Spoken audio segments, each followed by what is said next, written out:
The girl in the shadow. आओ जानते हैं रिया के साथ क्या हुआ। बारिश की रात थी, अंधेरा घना था, सड़कें सुनसान थीं। रास्ते में एक पुराना सुनसान घर था। देखने में तो ये घर बहुत ही डरावना लग रहा था, लेकिन रिया के मन में इस घर के बारे में जानने की बहुत उत्सुकता थी। वो इस घर के बारे में सोच सोच कर डर भी रही थी और उत्सुक भी। अचानक रिया ने सोचा कि क्यों ना आज रात इस घर में जाकर देखा जाए।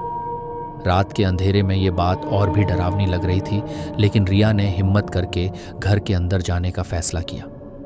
घर के अंदर घुसते ही उसे एक अजीब सी ठंडी हवा लगी।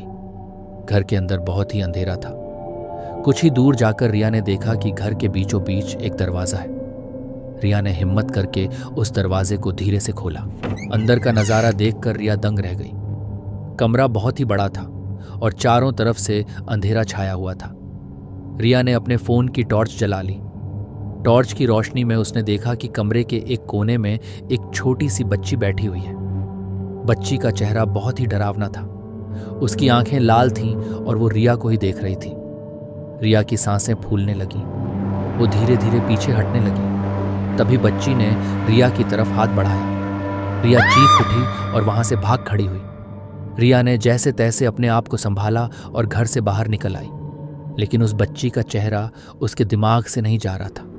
वो डरी हुई थी और समझ नहीं पा रही थी कि उसके साथ क्या हुआ है।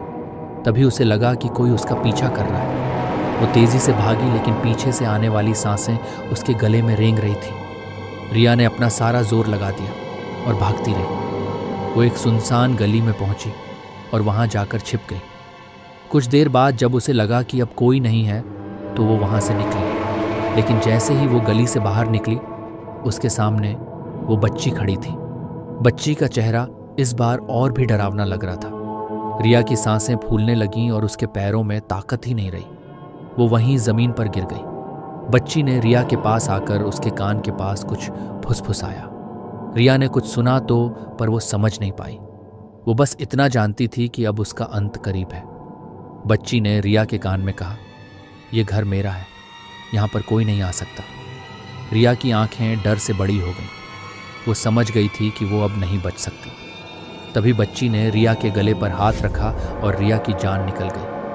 उसके बाद बच्ची हंसने लगी।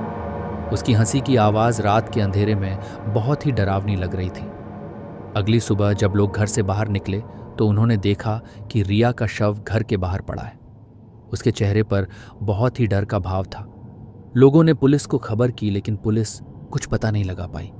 उसके बाद से लोग उस घर के पास से गुजरने से डरते थे।